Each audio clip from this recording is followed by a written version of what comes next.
இன்றைக்கி என்ன சமையல் பார்த்தீங்கன்னா, அரிசி பருப்பு சாதம் வைக்க போகிறோம். ஆயில் விட்டாச்சு. ஆயில் நல்லா சூடாகிடுச்சு. கடுகு போட்டுக்கலாம். கடுகு நல்லா பொரிஞ்சிருச்சு. ஆனியன், தக்காளி, கருவேப்பிலை, வரமிளகாய் எல்லாம் போட்டுக்கலாம்.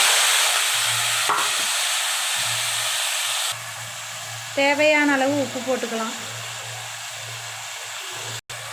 மஞ்சள்தூள் 1 ஸ்பூன் போட்டுக்கலாம். இது நல்லா வணங்கட்டும்.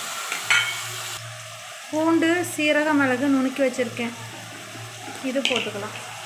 அது போட்டோடனே நல்லா மணமாக இருக்குங்க. நல்லா செட் ஆகிடுச்சு பாருங்க. வெங்காயம், தக்காளி, இஞ்சி, பூ, சீரகம், மிளகு, பூண்டுலாம். இப்போ நம்ம அரிசி போட்டுடலாம்.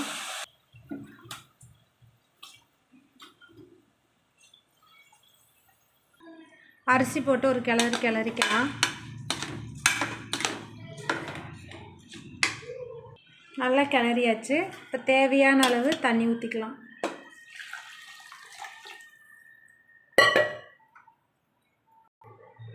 இப்போ 3 விசில் விட்டு இறக்கிடலாம். குக்கர் மூடி போட்டாச்சு. 3 விசில் வரட்டும்.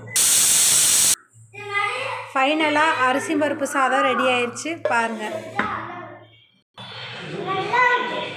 சரஸ்வதிகா, முட்டையா சாப்பாடா?